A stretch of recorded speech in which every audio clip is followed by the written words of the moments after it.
રોજ સવારે અને સાંજે દેવી કવચનો પાઠ અવશ્ય સાંભળવો.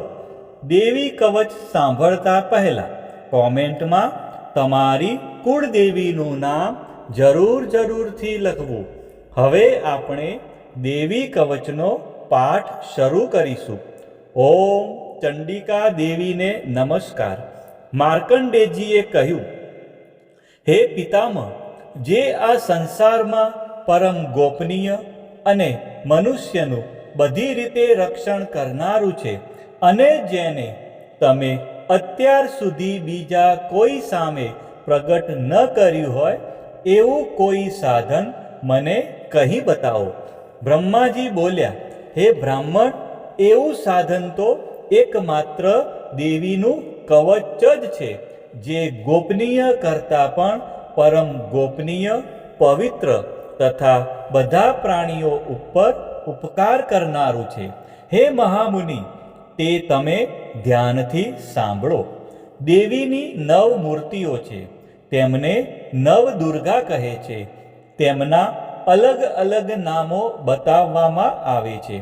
પહેલું નામ શૈલપુત્રી છે, બીજું નામ બ્રહ્મચારિણી છે, ત્રીજું ચંદ્રઘંટાના નામે પ્રસિદ્ધ છે, ચોથી મૂર્તિને કુષ્માંડા કહે છે, પાંચમી દુર્ગાનું નામ સ્કંદમાતા છે, છઠ્ઠી દુર્ગાનું નામ કાત્યાયની છે, સાતમું સ્વરૂપ એટલે કાલરાત્રિ, આઠમું સ્વરૂપ એટલે મહાગૌરી અને નવમી દુર્ગા એટલે સિદ્ધિદાત્રી.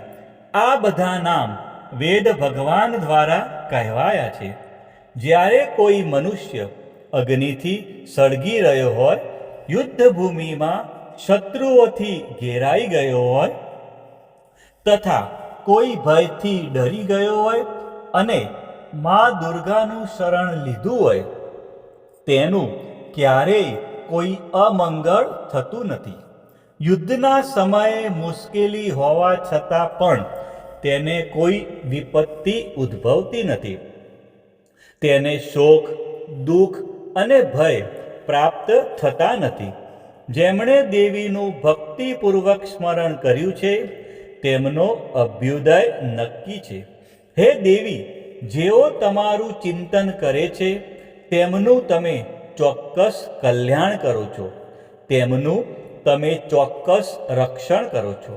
ચામુંડા દેવી પ્રેત ઉપર આરૂઢ થયેલા હોય છે અને વારાહી પાડા પર સવારી કરે છે.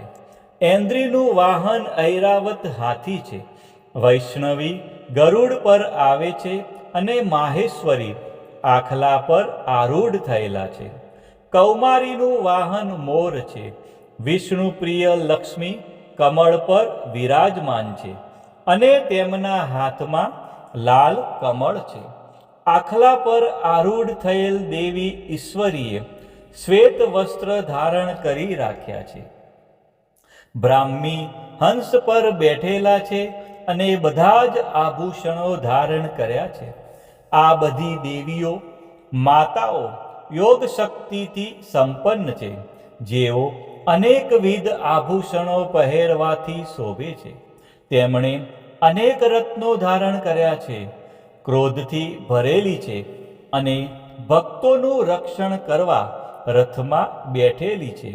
આ દેવીઓના હાથમાં શંખ, ચક્ર, ગદા, શક્તિ, હળ, મૂષળ, ખેટક, તોમર, કુહાડી, દોરડું, કુંત, ત્રિશૂળ અને ઉત્તમ પ્રકારના ધનુષ્ય ધારણ કરેલા છે. દૈત્યોના શરીરનો નાશ કરવો અને ભક્તોને અભયદાન આપવું, દેવતાઓનું હિત કરવું એ તેમના શસ્ત્ર ધારણનો ઉદ્દેશ છે.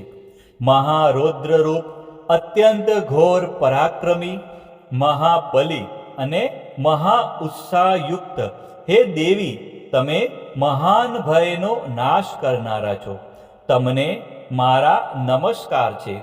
તમારી સામે જોવું પણ મુશ્કેલ છે. શત્રુઓનો ભય વધારનારા હે જગદંબિકા, મારું રક્ષણ કરો.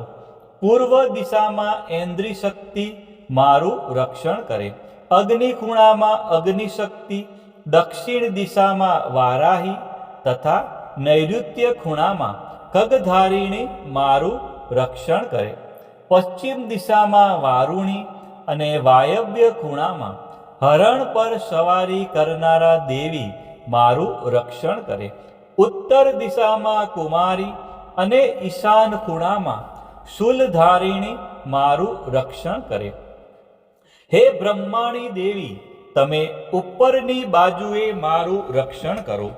હે વૈષ્ણવી દેવી, તમે નીચેની બાજુએ મારું રક્ષણ કરો. આ જ પ્રમાણે શબ જેનું વાહન છે તે ચામુંડા દેવી દસે દિશાઓમાં મારું રક્ષણ કરો. જયા આગળની બાજુએ અને વિજયા પાછળની બાજુએ રક્ષણ કરે. ડાબા ભાગે અજિતા દેવી, જમણા ભાગે અપરાજિતા દેવી મારું રક્ષણ કરે. ઉદ્યોતિની શિખાનું રક્ષણ કરે અને ઉમા દેવી મારા મસ્તક પર વિરાજિત થઈને મારું રક્ષણ કરે. માલાધરી દેવી મારા કપાળનું અને યશસ્વિની મારી ભમરોનું રક્ષણ કરે. ત્રિનેત્રા ભમરોના મધ્ય ભાગનું અને યમઘંટા દેવી નાસિકાઓનું રક્ષણ કરે. શંખિની દેવી બંને આંખોના મધ્ય ભાગનું રક્ષણ કરે અને દ્વારવાસીની કાનોનું રક્ષણ કરે. કાલિકા દેવી ગાલોનું તથા સાંકરી દેવી કાનોના મૂળ ભાગોની રક્ષા કરે. સુગંધા દેવી નાસિકાઓની અને ચર્ચિકા દેવી ઉપરના હોઠનું રક્ષણ કરે. અમૃતકલા નીચેના હોઠનું અને સરસ્વતી જીભનું રક્ષણ કરે. કૌમારી દેવી મારા દાંતોનું અને ચંડિકા દેવી કંઠ ભાગોનું રક્ષણ કરે. ચિત્રઘંટા દેવી ગળાની ઘંટિકાનું અને મહામાયા દેવી તાળવાનું રક્ષણ કરે. કામાક્ષી દેવી દાઢીનું અને સર્વમંગલા દેવી મારી વાણીનું રક્ષણ કરે. નીલગ્રીવા દેવી કંઠના બહારના ભાગનું અને અન્નનલિકાનું કૌબેરી દેવી રક્ષણ કરે. ખગીની દેવી બંને ખભાઓનું અને વ્રજધારિણી દેવી મારા બંને બાહુઓનું રક્ષણ કરે. દંડીની દેવી બંને હાથોનું અને અંબિકા દેવી આંગળીઓનું રક્ષણ કરે. સુલેશ્વરી નખોનું રક્ષણ કરે અને કુલેશ્વરી દેવી કુખ અને પેટનું રક્ષણ કરે. મહાદેવી બંને સ્તનોનું અને શોક વિનાશીની દેવી મનનું રક્ષણ કરે. લલિતા દેવી હૃદયનું અને શૂલધારિણી દેવી ઉદરનું રક્ષણ કરે. કામિની દેવી નાભીનું અને ગુહેશ્વરી દેવી ગુહ ભાગનું રક્ષણ કરે. પૂતના દેવી અને કામિકા દેવી લિંગનું અને પાડાને વાહન બનાવનાર દેવી ગુદાનું રક્ષણ કરે. ભગવતી દેવી કટી પ્રદેશનું અને ઘૂંટણોની રક્ષા વિંધ્ય વાસીની દેવી કરે. સર્વ કામનાઓ પૂરી કરનારા દેવી જંઘાઓનું રક્ષણ કરે. નારસિંહી દેવી પિંડીઓનું રક્ષણ કરે. તૈજસી દેવી બંને પગોના પૃષ્ઠ ભાગનું રક્ષણ કરે. શ્રીદેવી પગોની આંગળીઓનું અને તલવાસીની દેવી પગના તળિયાનું રક્ષણ કરે. પોતાની વિકરાળ દાઢોથી ભયંકર દેખાતા કરાલી દેવી નખોનું અને ઉદ્ધવ કેશીની દેવી વાળનું રક્ષણ કરે. કૌબેરી દેવી રૂવાટીના છિદ્રોનું અને વાઘેશ્વરી ત્વચાનું રક્ષણ કરે. પાર્વતી દેવી રક્ત, મજ્જા, વસા, માંસ, હાડકા અને મેદનું રક્ષણ કરે. પદ્માવતી દેવી કમળ કોષોના મૂળ ભાગનું રક્ષણ કરે અને ચૂડામણી દેવી કફનું રક્ષણ કરે. જ્વાળામુખી નખોના તેજનું અને અભેગા સમસ્ત સાંધાઓનું રક્ષણ કરે. એ બ્રહ્માણી દેવી, તમે મારા વીર્યનું રક્ષણ કરો. હે છત્રેશ્વરી દેવી, મારી છાયાનું રક્ષણ કરો.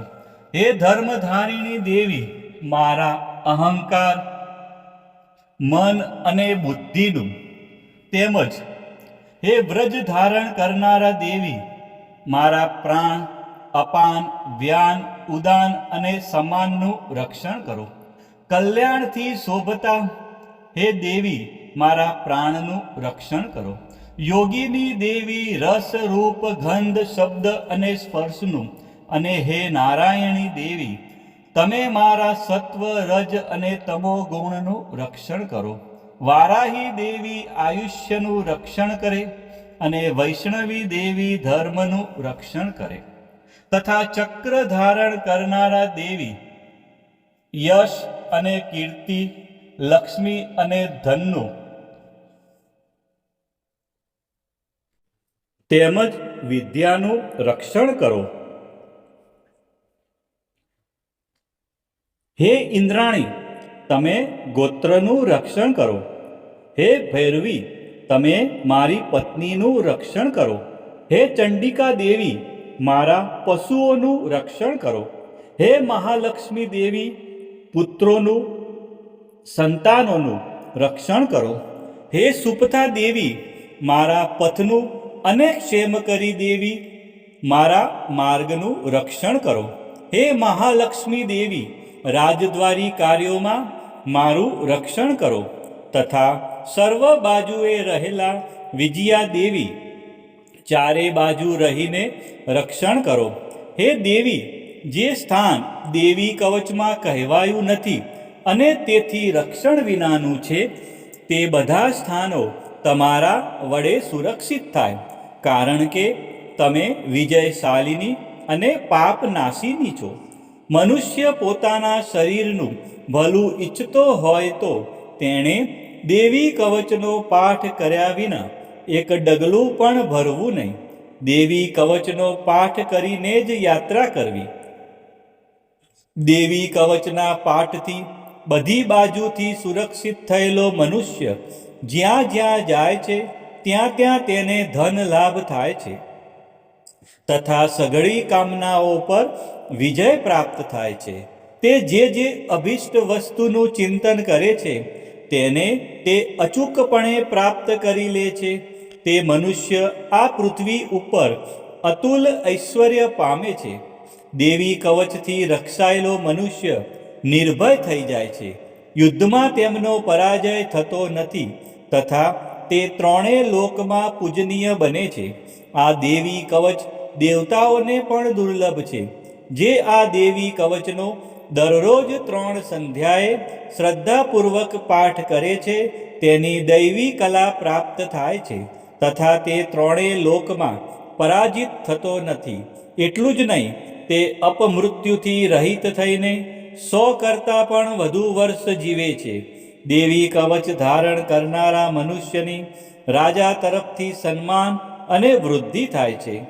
આ દેવી કવચ મનુષ્યના તેજની વૃદ્ધિ કરનારું અને ઉત્તમ છે. આ દેવી કવચનો પાઠ કરનારો મનુષ્ય પોતાની કીર્તિથી શોભા પામીને પૃથ્વી ઉપર પોતાના સુયશ સાથે સાથે વૃદ્ધિ પામે છે.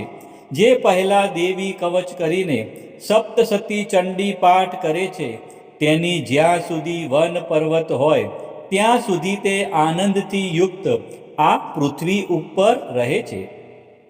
તેના પુત્રો, પૌત્રો, સંતાન પરંપરા બનેલી રહે છે. પછી દેહાંત થતાં તે મનુષ્ય મહામાયાની કૃપાથી નિત્ય પરમપદને પામે છે, જે દેવતાઓને પણ દુર્લભ છે. તે સુંદર દિવ્ય રૂપ ધારણ કરે છે અને કલ્યાણ શિવની સાથે આનંદનો ભાગી બને છે.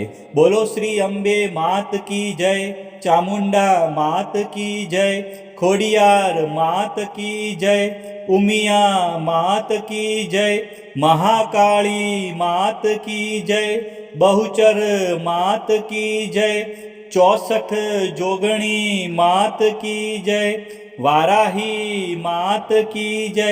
આ પ્રમાણે રોજે રોજ સવારે, બપોરે અને સાંજે દેવી કવચનો પાઠ કરવો અથવા સાંભળવો.